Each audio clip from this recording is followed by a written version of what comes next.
ஆண்டவராகிய இயேசு கிறிஸ்துவின் நாம் மையப்படுவதாக இந்த நாளிலும் உங்கள் யாவரையும் பார்ப்பதில் மிகுந்த சந்தோஷம்.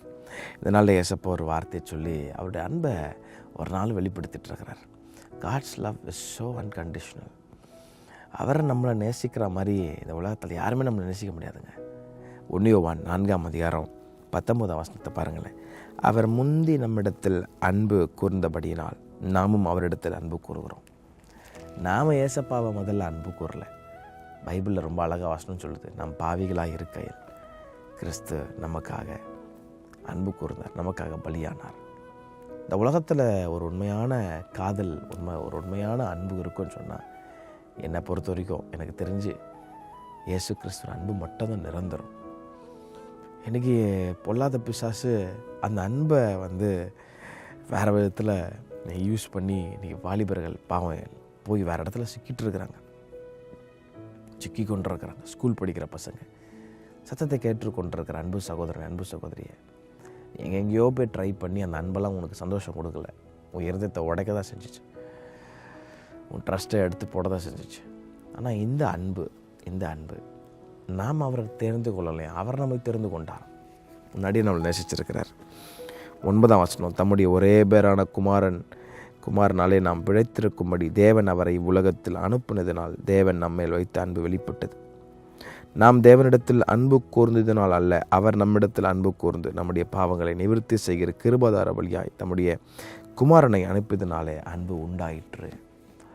இயேசு கிறிஸ்துவின் அன்பு விலையேறப்பட்டது. அதில் ஆழம், அகலம், உயரம், அதை as far as east and the west, பூமிக்கு வானம் எவ்வளோ தூரம், அதை யாரும் அழக முடியும், மட்டைப்படுத்தி அழக முடியாது.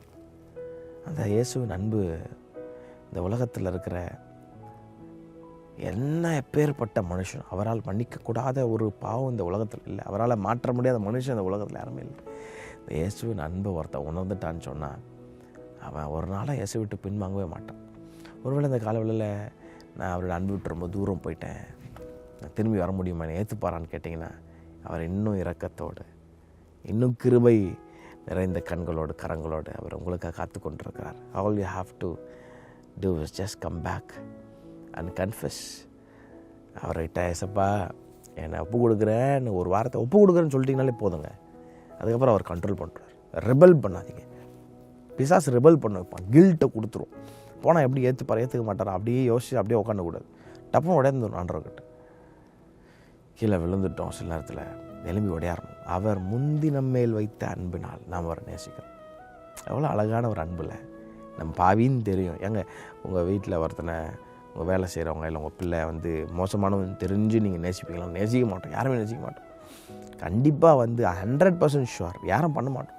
போய் பேசுகிற நானாக கூட இவனை துரோகம் பண்ணுறவன் தெரிஞ்சு, கெட்டவன் தெரிஞ்சு வீட்டில் வைப்போமானா வைக்க மாட்டோம். ஆனால் நம்ம இப்படி தான் தெரிஞ்சு ஒருத்தர் நம்மளை நேசித்தாருன்னா அது வெளியேறப்பட்டான். அதுதான் உண்மையான அன்பு. அந்த அன்பு பிடிச்சிக்கங்க. அந்த அன்பு உங்களை ஆளுகை செய்யும். இயேசுவின் நாமத்தினாலே நான் உங்களை வாழ்த்துறேன். கர்த்தருடைய அன்பு உங்கள் இருதயங்களை ஆளுகை செய்வதாக.